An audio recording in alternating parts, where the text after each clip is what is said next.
कृष्णपरब्रह्मणे नमः। अर्जुन उवाच स्थितप्रज्ञस्य का भाषा समाधिस्तस्य केशव स्थितधि किं प्रभाषेत किमासीत व्रजेत किम्। श्रीभगवान् उवाच प्रजहाति यदा कामान् सर्वान् पार्थमनोगतान् आत्मन्येवात्मना तुष्टः स्थितप्रज्ञस्तदोच्यते। दुःखेषु अनुद्विग्नमनः सुखेषु विगतस्पृहः वीतरागभयक्रोधः स्थितधीर्मुनिरुच्यते। यः सर्वत्रानभिस्नेहः तत्तत्प्राप्य शुभाशुभम् नाभिनन्दति न द्वेष्टि तस्य प्रज्ञा प्रतिष्ठिता। यदा संहरते चायं कूर्मोऽङ्गानीव सर्वशः इन्द्रियार्थेभ्यः तस्य प्रज्ञा प्रतिष्ठिता।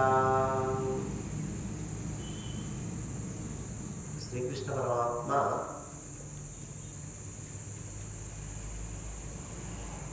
అర్జునునికి సాంఖ్యయోగం గురించి చెప్తూ వస్తున్నాడు. అర్జునుల వారు కూడా సందేహం వచ్చినప్పుడు అడుగుతూ ఉన్నాడు, సందేహానికి జవాబు చెప్తున్నాడు కృష్ణ పరమాత్మ. ఇక్కడ అర్జున ఉవాచతో మొదలవుతుంది ఈరోజు. అర్జునుడు పలుకుతున్నాడు, ఏమంటున్నాడు? స్థిత ప్రజ్ఞస్య కా భాష సమాధిస్తస్య కేశవ స్థితధి కిం ప్రభాషేత కిమాసీత వ్రజేత కిం. ఓ కేశవ, సమాధి స్థితిలో ఉన్నటువంటి వ్యక్తి పరమాత్మ ప్రాప్తిని పొందినటువంటి వ్యక్తి, ఆ మహనీయుడు అంటే సమాధి స్థితిలో ఉంటాడు మరియు ఆత్మపదమును కూడా పొంది ఉంటాడు, పరమాత్మ ప్రాప్తిని కూడా పొంది ఉంటాడు. అలాంటి వాళ్ళను స్థితప్రజ్ఞుడు అని అంటాం, ఒక పేరు. ఎవరు స్థితప్రజ్ఞుడు అంటే సమాధి స్థితి యందుంటూ పరమాత్మ ప్రాప్తిని పొందినటువంటి వారిని స్థితప్రజ్ఞుడు అని పిలుస్తారు. మరి ఆ స్థితప్రజ్ఞుడు ఎలా ఉంటాడు, ఆయన యొక్క లక్షణాలు ఎట్లుంటాయి, అతను ఎలా మాట్లాడతాడు, అతడు ఎలా కూర్చుంటాడు, అతడు జీవితంలో ఎలా నడుచుకుంటాడు వివరించి చెప్పమని అడుగుతున్నాడు. ఇక్కడ మనం కూడా వింటుంటాం, ఆయన సమాధిలోకి వెళ్ళిపోయాడు. సజీవ సమాధి అని ఉంటుంది. మంత్రాలయం రాఘవేంద్ర స్వామి మఠంలో శ్రీమద్ విరాట్ కోటిలూరి వీరబ్రహ్మేంద్ర స్వామి వీళ్ళందరూ బ్రతికి ఉండగానే సజీవంగానే సమాధి చేసుకున్నారు. మనకు తెలుసు, కథలు విన్నాము, వాటి గురించి తెలుసుకున్నాం, వాటి గురించి చూసాము. ఎందుకంటే వాళ్ళకు ఆ సమాధి స్థితి దొరికింది.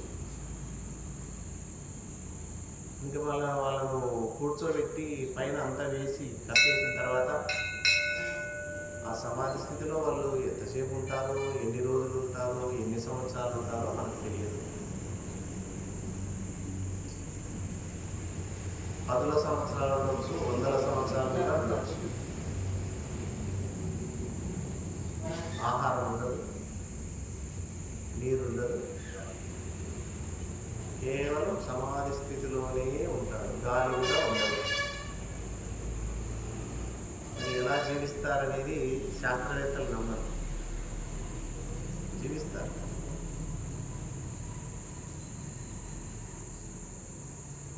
పీల్చుకున్నటువంటి వాయువును ఆ ఒక్క శ్వాసతోనే నడుపుకుంటుంటాడు లోపల, ఖర్చు పెట్టకుండా. శ్వాసలు బయటికి లోపలికి, బయటికి లోపలికి ఆడుతూ ఉంటాయి. సమాధి స్థితిలో ఉన్నటువంటి వాళ్ళకు బయటికి లోపలికి ఆడదు, లోపలనే అది బయటకు వచ్చేది ఉండదు. అది వాళ్ళు అభ్యాసం చేసి ఉంటారు, సాధన బలం. అలా సమాధి నిష్టలో ఉన్నటువంటి వారు పరమ ప్రాప్తిని, అంటే పరమాత్మ ప్రాప్తిని పొందినటువంటి వారిని స్థితప్రజ్ఞులు అంటాం. వాళ్ళే జగద్గురువులు, వాళ్ళే సద్గురువులు. ఇక్కడ చాలామంది శిష్యులకు సందేహం ఉంటారు, ఎట్లా గుర్తుపట్టాలి గురువును మేము, ఆయన సద్గురువా కాదా అని ఎలా తెలుసుకోవాలి, ఆయన దగ్గర ఎలా ఆశ్రయించాలి అని కూడా అడిగే వాళ్ళు ఉంటారు.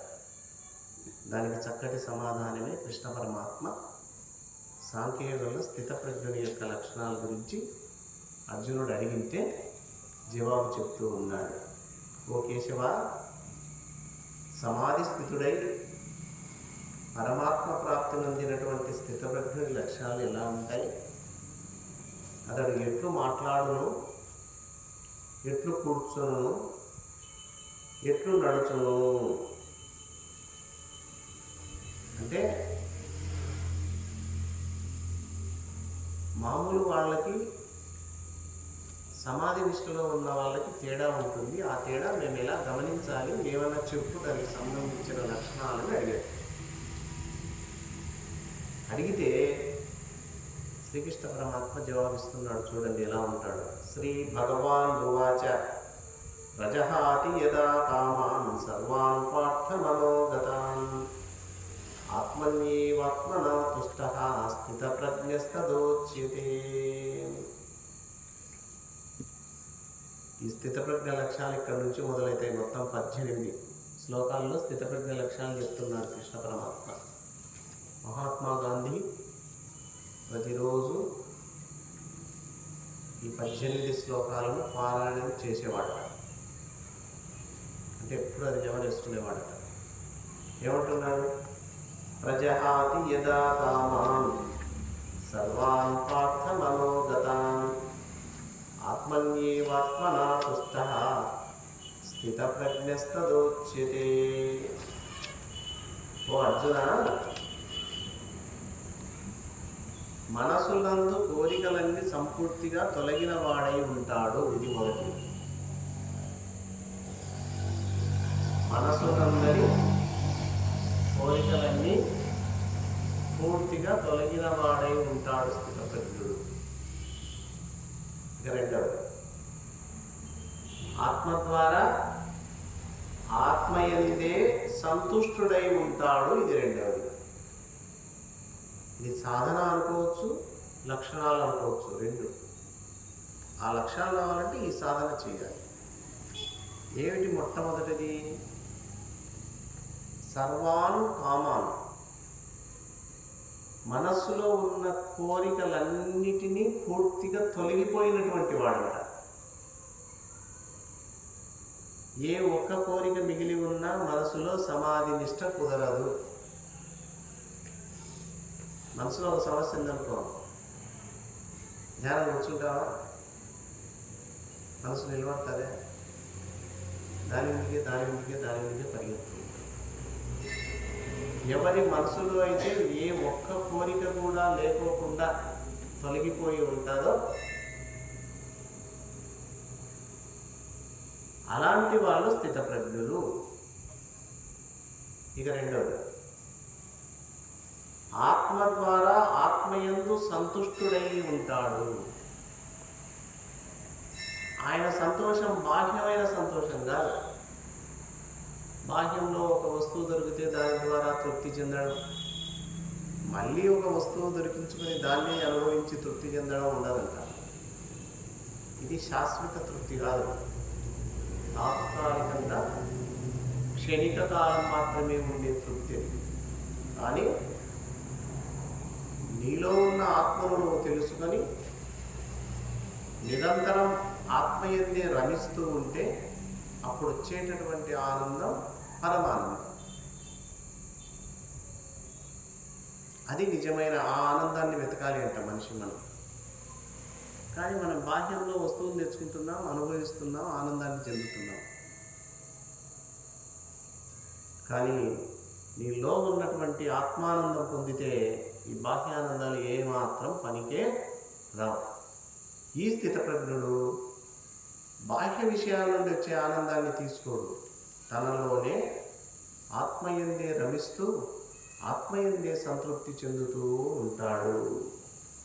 అంటే ఆయన బుద్ధి ఆత్మయందు స్థిరమై ఉంటుంది. తక్కిన వారి బుద్ధి అనాత్మయందు స్థిరమై ఉంటుంది. అంటే చెప్పారు ఇంతకుముందు కూడా, ఆత్మ అనాత్మ. 99 అనాత్మే, 100లో ఒక్కటి మిగిలింది కదా, ఆ ఒక్కటి ఆత్మ. ఎవరి బుద్ధి ఆత్మయందు స్థిరంగా ఉంటాడో అతడు స్థితప్రజ్ఞుడు. అతనికి దుఃఖం ఉండదు, అతనికి ఏమి ఉండదు. నిరంతరం ఆత్మానందములో రమిస్తూ ఉంటాడు. అలాగా ఈ 99 మందికి ఎవరి బుద్ధి అయితే పోయిందో వాళ్ళకు కూడా వస్తుంటుంది కానీ ఆనందం, అది క్షణిక ఆనందం, విషయానందం, వస్తువుల చేత వచ్చినటువంటి ఆనందం. అందుకే స్థితప్రజ్ఞులు, సమాధి నిష్టలో ఉన్నటువంటి వారు, మహర్షులు, యోగులు ఏ ఆనందాన్ని వెతుకుతారు? వచ్చిపోయే ఆనందాన్ని వెతకరు.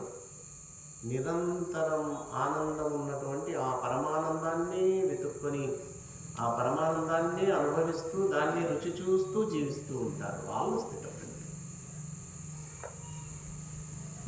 వాళ్ళకు దైవత్వం ఉంటుంది.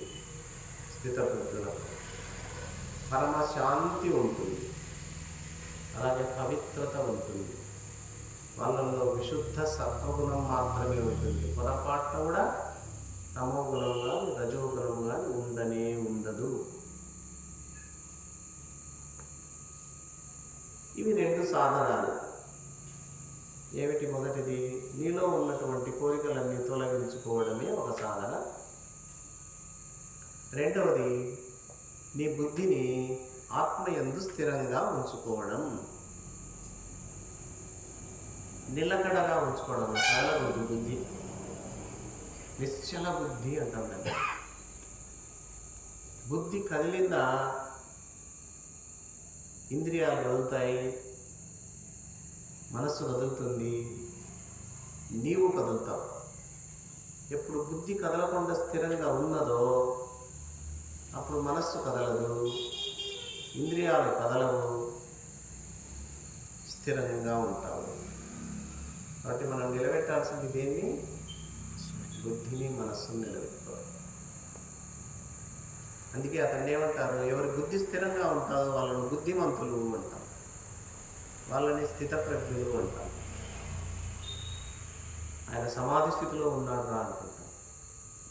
మహాత్ములు రామకృష్ణ పరమహంస లాంటి గొప్పవాళ్ళు బుద్ధిని స్థిరంగా ఉంచి, బుద్ధిని ఆత్మయందే ఉంచి రోజుల తరబడి ఉండేవాడట, బయటికి రాకుండా. శిష్యులు ఎప్పుడు పోయినా ఆయన కూర్చోలేదు. మనం ఒక కార్యక్రమం జరుగుతుంది, ఒక అర్ధగంట కదలకుండా కూర్చోంటే కూడా మన దేహం మనకు సహాయపడదు. అంటే మన సాధన ఇంకా ఉంటుంది.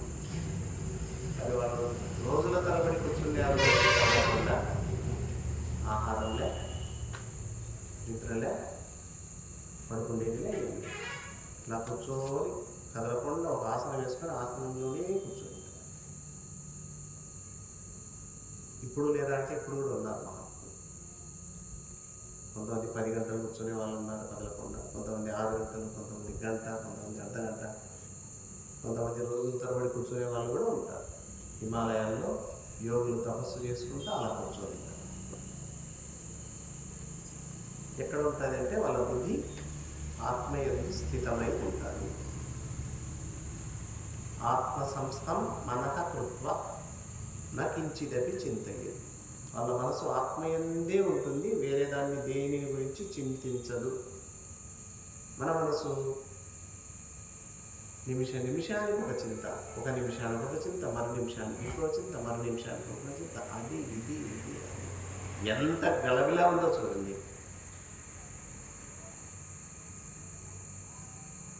అందుకే స్థిరంగా ఉంచడం అభ్యాసం చేయాలి, ఆత్మయందు ఉంచడం అభ్యాసం చేయాలి.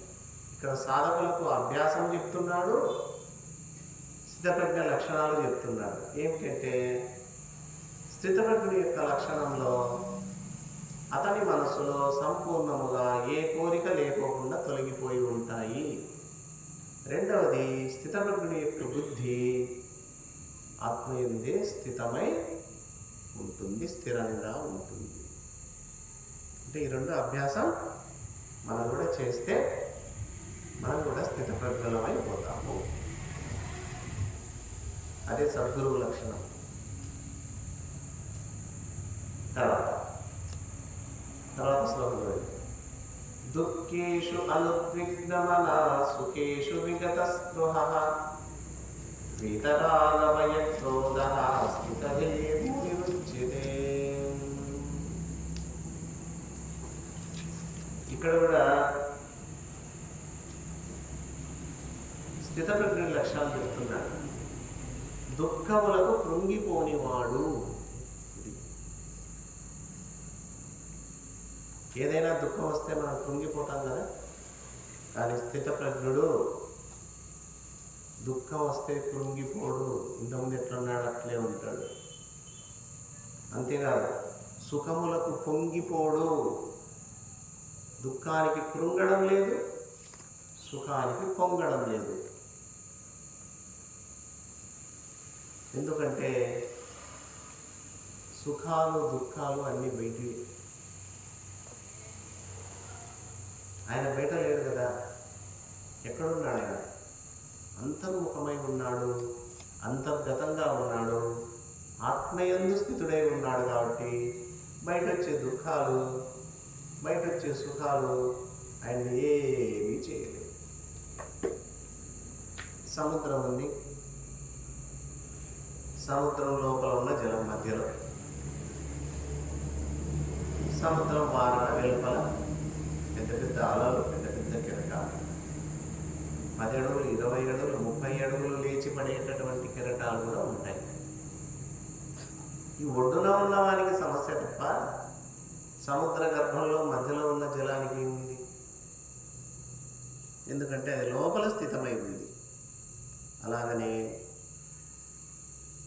స్థితప్రజ్ఞుడు నిరంతరం అంతర్ముఖుడై ఉంటాడు కాబట్టి, ఆత్మయందు స్థితుడై ఉంటాడు కాబట్టి, ఈ బయట జరిగేటటువంటి దుఃఖాలు, ఈ సుఖాలు అతన్ని ఏం చేయలేవు. అందుకే దుఃఖాలకు కృంగిపోడు, సుఖాలకు పొంగిపోడు.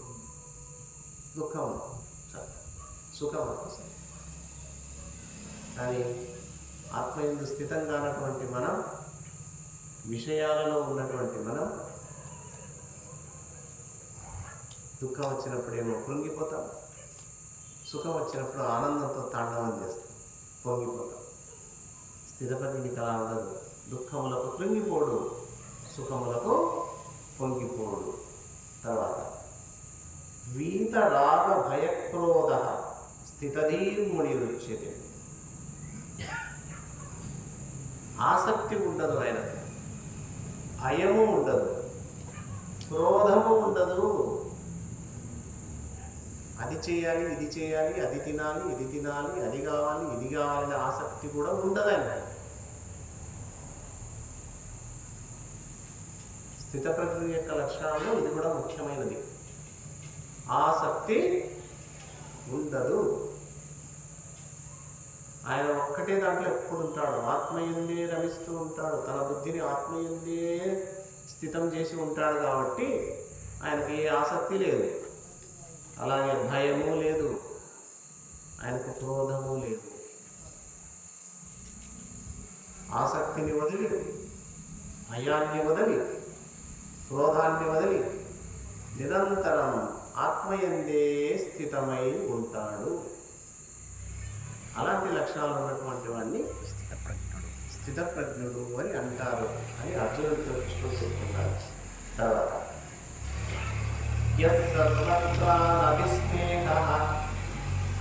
తత్ప్రాప్య శుభాశుభం నాభినందతి నద్వేష్టి తస్య ప్రజ్ఞా ప్రతిష్ఠిత. ఇక్కడ కూడా 2 విషయాలు చెప్తున్నాడు.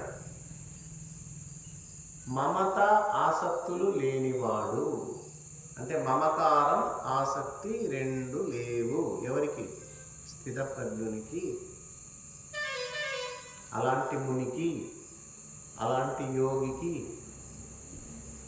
ఫలాన్ని కావాలి అని కోరిక లేనప్పుడు మమకారం ఎట్లా వస్తుంది? తన దేహం మీదనే తనకు భ్రాంతి ఉండదు, తన దేహం మీదనే తనకు మమకారం ఉండదు, ఇంకా బయట వాళ్ళ గురించి ఏముంటుంది? ఇందాక చెప్పిన రమణ మహర్షుల వారు దేహంలో పురుగులో కింద పడిపోతే ఆ పురుగులో మళ్ళీ పుండులో వేశాడు. పిచ్చి ముండలారా బయటికి వెళ్తే ఏం ఆహారం ఉందని బయటికి పోతున్నారు, రండి తినండి అంటే ఆ క్రిములు తన దేహాన్ని ఉంచుకొని తింటనే హాయిగా ఉన్నాడు ఆయన. అది చూడడానికి ఏమో దుఃఖమే, కానీ ఆయన దుఃఖానికి కూడా కుంగిపోడు కాబట్టి, అది దుఃఖం అనే భావన కూడా ఆయనకు లేదు కాబట్టి ఆయన ఎప్పుడు వస్తుంది ఆ స్థితి అంటే బాహ్యాన్ని వదిలి అంతర్గతంగా ప్రయాణం చేస్తూ ఆత్మయందు ఎవరి బుద్ధి స్థిరంగా ఉంటుందో, ఎవరి మనసు ఆత్మయందు రమిస్తుంటుందో వాళ్ళకి లక్షణం వస్తుంది. కాబట్టి స్థితప్రజ్ఞునికి మమత ఉండదు, మమకారం ఉండదు, ఆసక్తి ఉండదు. ఏదైనా ఒకటి జరిగిందనుకో, అనుకూలంగా జరిగిందనుకో బ్రహ్మాండమైన సంతోషం, అనుకూలంగా జరగకుండా ప్రతికూలంగా జరిగిందనుకో బ్రహ్మాండమైనటువంటి ద్వేషం.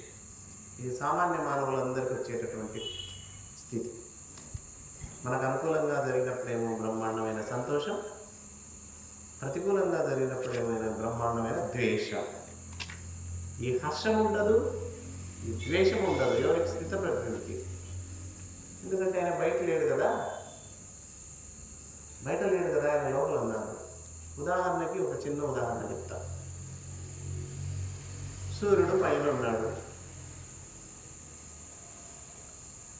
సూర్యుని కింద చాలా కింద మేఘాలు ఉన్నాయి. ఆ మేఘాల నుండి బ్రహ్మాండమైన గాలి వస్తుంది, బ్రహ్మాండమైన వర్షం వస్తుంది, బ్రహ్మాండమైన ఉరుములు, బ్రహ్మాండమైన మెరుపులు. ఈ ఉరుముల బాధ, ఈ మెరుపుల బాధ, ఈ వర్షపు బాధ, ఈ గాలి బాధ ఎవరికి? మేఘాల కంటే కిందన్నలక, మేఘానికి వెనకాల పైనుండేటోళ్ళక? కిందన్న మనకే. మేఘాల కంటే కిందన్న మనకు ఆ మేఘాల నుండి వచ్చేటటువంటి వర్షం వల్ల, పిడుగుల వల్ల, మెరుపుల వల్ల, ఆ గాలుల వల్ల బాధ, భయం ఉంటుంది. మేఘానికి అతీతంగా మేఘాలకు ఆవల ఉన్న సూర్యునికి ఏమవుతుంది? ఇంకా కాబట్టి మనస్సుకు యువతలో ఉన్నటువంటి వాళ్ళకు ఈ బాధలు ఉంటాయి, మనస్సుకు ఆవల ఆత్మయందు ఉన్నటువంటి వాడికి ఆ బాధలు ఉండవు. అర్థమైంది కదా ఉదాహరణ? సూర్యునితో చెప్పింది. కాబట్టి ఏ బాధ లేకుండా ఉండాలి, ఏ ఆసక్తి ఉండదు, ఏ మమకారం ఉండదు, ఏ ద్వేషం ఉండకుండా, ఏ హర్షం ఉండకుండా ఉండాలి అంటే ఎక్కడుండాలి మనం? మనసుకు ఈవల కాదు, మనస్సుకు ఆవలకి వెళ్ళిపోవాలి. ఇది సాధన చేయాలి. అంటే ఎటువంటి వికారాలకు లోను కాడు. స్థితప్రజ్ఞుడు మమత ఉండదు, ఆసక్తి ఉండదు, హర్షం ఉండదు, ద్వేషం ఉండదు, ఆయనలో ఎటువంటి వికారం కూడా ఉండనే ఉండదు.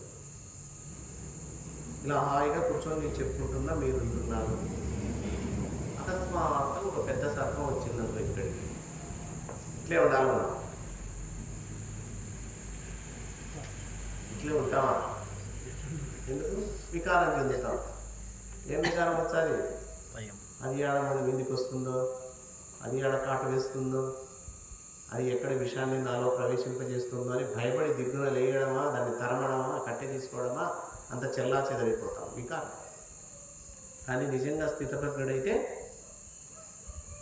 కదలడు, ఎదలడు.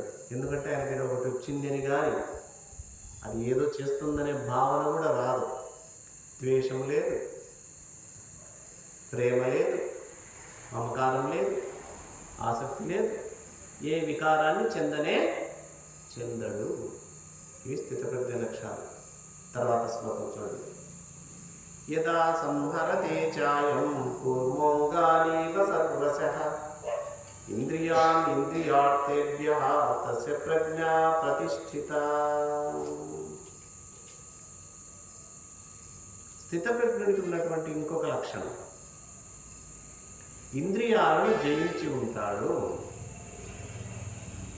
ఇంద్రియాలను జయించి ఉంటాడు. ఇంద్రియాలంటే మనకు కర్మేంద్రియాలు 5, జ్ఞానేంద్రియాలు 5, అంతరేంద్రియాలు 4. దీనిలో ముఖ్యమైనటువంటివి జ్ఞానేంద్రియాలు. కన్ను, ముక్కు, చెవి, నాలుక, చర్మం. ఇది జ్ఞానేంద్రియాలు. ఎలా ఉంటాడటైనా ఇంద్రియార్థముల నుండి ఉపసంహరించుకొని ఉంటాడు. కన్నుంది, ఇంద్రియం. దీని ఇంద్రియార్థం ఏమి చెప్పండి? చూడటం. అది చూడాలా, ఇది చూడాలా, ఇది చూడాలా, అది చూడాలా, అవి ఇంద్రియార్థాలు. కన్ను ఇంద్రియం. అంటే ఆయనకు కళ్ళున్నా అవి పనిచేయవు. కళ్ళున్నా చూడడు, చెవులున్నా వినడు, నాలుగున్నా రుచి చూడడు, చర్మమున్నా స్పర్శించడు. ఇంద్రియములను ఇంద్రియార్థముల నుండి ఉపసంహరించుకొని ఉంటాడు అంటే అర్థం అది. మరి దేని మీద ఉంటుంది ఆయన మనస్సు?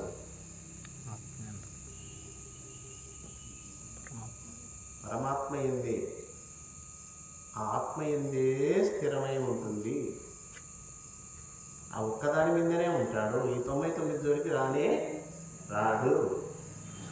కాబట్టి దానికి సంబంధించిన బాధ లేదు, దానికి సంబంధించిన సుఖం లేదు, దానికి సంబంధించిన దుఃఖం లేదు, ఏం లేదు. దీనికి ఉదాహరణ చెప్తున్నాడు. తాబేలును ఉదాహరణ తీసుకున్నాడు. కూర్మోంగానీవ సర్వశః. తాబేలు మనం అంతా చూసినాం, ఇళ్ళల్లో ఉంటుంది. బాగా బయటకు అన్నీ తెచ్చుకొని ఉంటుంది. అంగములన్నీ బయట ఉంటాయి. బాగా సరదాగా ఆనందంగా ఉంటుంది. ఉన్నట్టుండి నీళ్ళల్లో ఒక రాయి పడ్డా, నీళ్ళల్లో నువ్వు అడుగు పెట్టినా ఏం చేస్తాయి? తాబేలు అవయవాలు లోపలికి ముడుచుకుంటాయి. చూడు ఏం తెలియదు దానికి. మళ్ళీ ఏ అలజడి, ఏ శబ్దం ఎవరు లేకపోతే బయటకు ఎచ్చాలి. తాబేలు చిన్న అలికిడైతే చాలు తన ఇంద్రియాలను, అవయవాలను ఎట్లా లోపలికి ముడుచుకుంటుందో మనం కూడా మన ఇంద్రియాలను ముడుచుకోవాలి. ముడుచుకోవడం అంటే చూడకూడని దృశ్యం వచ్చిందనుకో కళ్ళు మూసుకోవాలి. మళ్ళీ గుడ్లు అప్పగించి చూడకూడదు. వినకూడని విషయం వినాల్సి వచ్చిందనుకో చెవులు మూసేసుకోవాలి. తినకూడని పదార్థం వచ్చిందనుకో నాలుకను నియంత్రించుకోవాలి. మాట్లాడకూడని మాట వచ్చిందనుకో మౌనం వహించాలి. తగలకూడని ఏదో తగిలిందనుకో చర్మాన్ని వెనక్కి లాక్కోవాలి. ఇది తాబేలు అవయవాలను ఉపసంహరించుకోవడం అంటే మన ఇంద్రియాలను ఇంద్రియార్థముల నుండి ఉపసంహరించుకోవడం అంటే ఇది.